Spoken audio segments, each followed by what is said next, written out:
Some of you may have heard that I'm always watching tutorials or listening to podcasts on business growth. I can't help it. I listen to podcasts while jogging, in the gym. I watch tutorials in bed and when I'm relaxing on my terrace.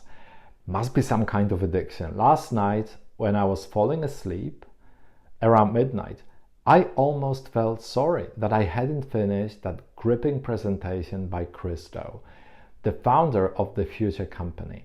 Over the last few months, Chris has become one of my favorite speakers and business leaders.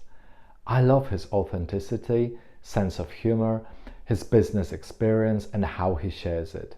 No nonsense and to the point. His sessions are short and crisp.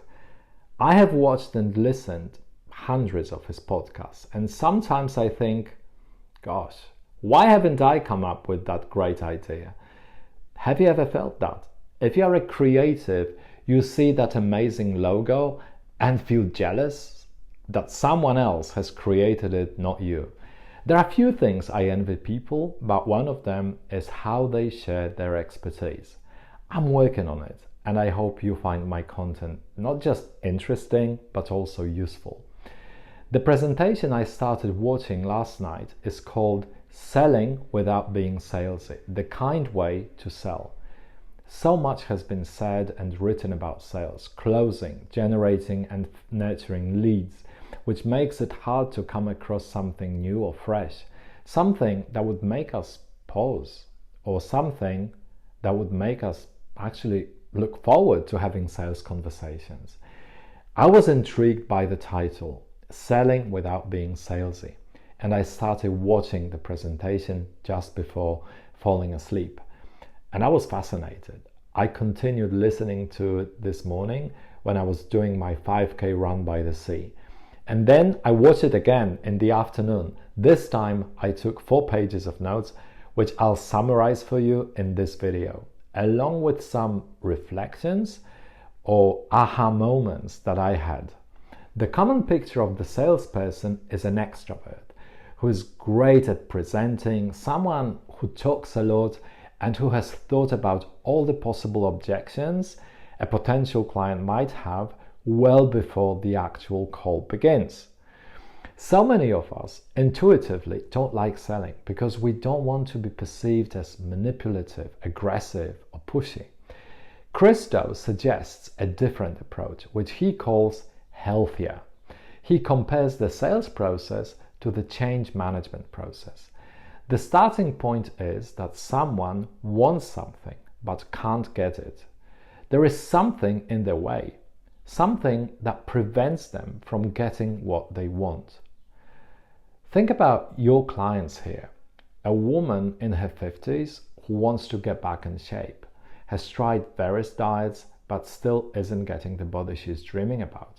Or a busy executive who promises himself that this afternoon he will find the time to go to a football match with his teenage son. However, that doesn't happen. Another urgent online call with a US client pops up in the afternoon and he doesn't get back home before 7 p.m. Another thing that is key here, Chris is not talking about cold sales. The conversation takes place because the potential client wants that change. They are just making the decision who will help them achieve the result they want. I love the sentence he uses. That person understands that only by spending their money will that problem go away. We're talking about a potential client who is ready to invest, to pay someone to help them experience the change they want. The problem is big. They are massively frustrated. The bigger the problem, the greater the pain, the more they are ready to invest in solving it. My comment here, so many coaches start selling far too soon, or they are selling it to the wrong people.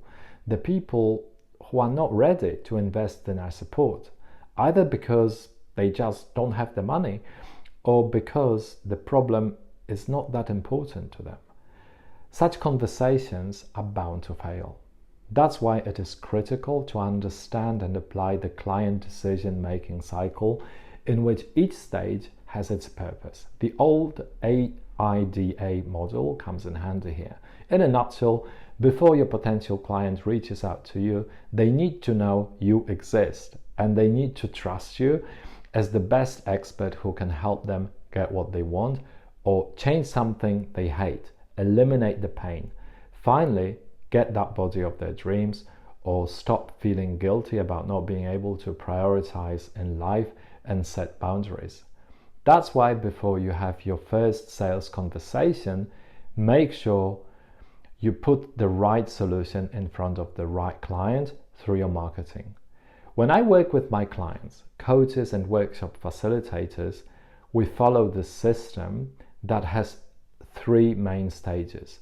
The first one, which I call foundations, is creating a product for the right client, understanding what that ideal client wants, what wakes them up at night, what frustrates them, what pain they're going through, and then creating the product or service, the solution to that problem. The foundation stage, before you enter the promotion stage, also involves creating a simple yet professional expert website.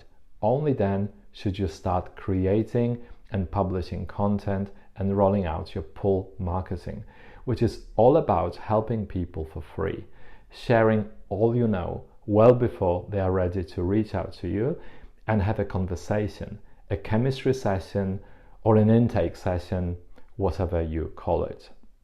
The sequence is so important here. Otherwise, you will appear pushy. Your potential clients won't have the clarity on how you can help them specifically. And if they like your vibe, your approach, if you don't have a website, many people won't take you seriously. They'll think you are just a beginner, and you don't want that. And details matter here as well, like publishing your prices on your website. Some coaches don't like the idea of being transparent about their pricing on their websites. However, if you think about it, we don't like to admit that we can't afford something. It just doesn't make sense to waste their time on a conversation with an expert they can't afford, or to waste your time investing an hour or 2 hours talking to someone who is looking for an expert, but they are not looking for you because of your rates. Does that make sense? We should be having a conversation with someone who is qualified. Then the conversation is more natural, less awkward, and less stressful for both parties. When people reach out to me now, they do that because I have been recommended, they have been to my website, they know my rates. Now I'm working on creating and publishing content that will position me as the go-to expert for my clients, like this video, for example. Anyway, going back to the presentation I watched, our job during the call is to help the person to get clarity about what they need to do so they can make the best decision for them. As Chris says, sometimes the best thing you can tell them is you don't need to do anything at all.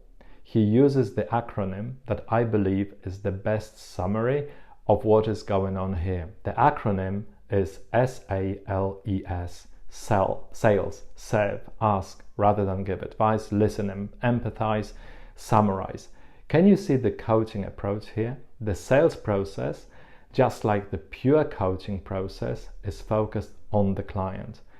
When I was watching the presentation and saw the acronym, it dawned on me that this approach to sales is so much in line with the coaching mindset and approach.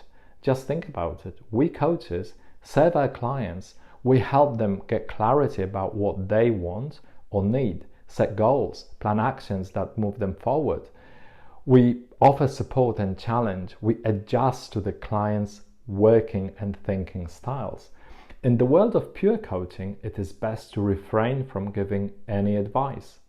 We perceive our clients as someone creative, resourceful, and good enough. We don't want to fix that person or fix the problem for them. By asking powerful questions, we help our clients to look at their world, their goals, what is going on now, new possibilities, and planning specific actions from a new perspective. Active listening is one of the core coaching skills. The coach doesn't listen in order to reply. They don't even listen in order to understand. What the coach thinks or says is not so important. We listen with the intention to help the client even better manage their situation and find a solution. That next step, maintaining the non-judgmental, neutral approach and looking at the client as someone who is creative, resourceful, without stepping into the role of the adult or parent who feels sorry for the client, who will come and save them, is another pillar of coaching. We do offer empathy, yet at the same time, we control our human tendencies to solve problems for them, give answers, feel sorry, and understand everything. That is not the idea or value of coaching. Finally, the skill of summarizing, which is also so useful in the coaching context. Being able to sum up what we have just heard using the client's language, sticking to their words without interpreting for them is so powerful.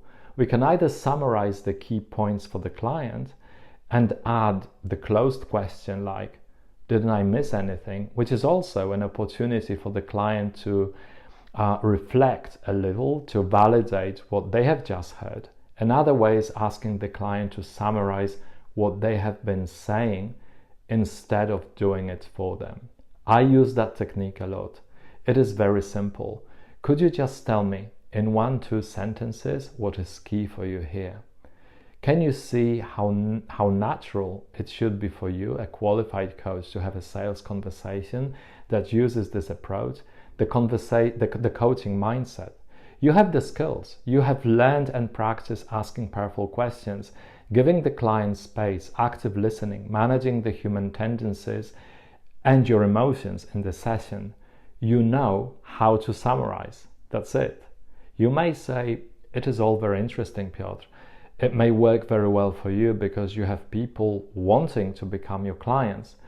But how do I get people to reach out to me first? I would love to practice this sales model, but I have no one who is even interested. That's why I said a few minutes ago, never try to sell to someone who is not qualified or someone who doesn't know what you do, how specifically you help your clients.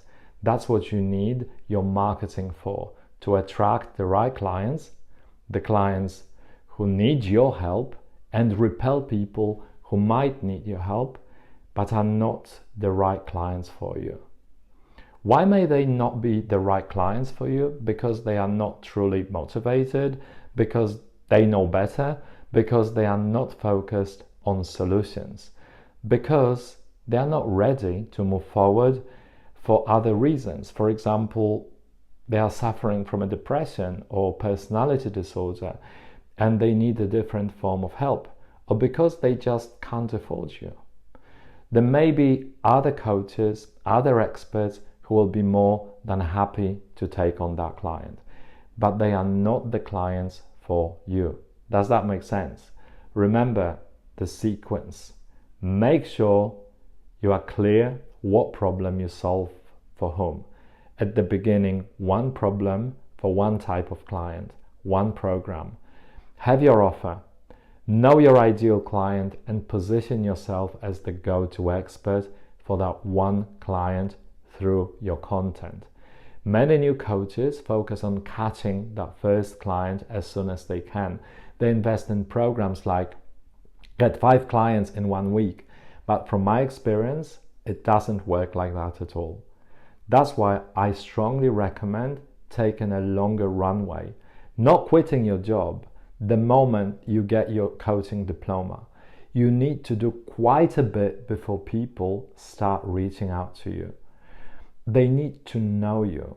They need to know you exist, how you can help them. They need to prefer you to other experts, your competitors who help the same clients solve the same problem.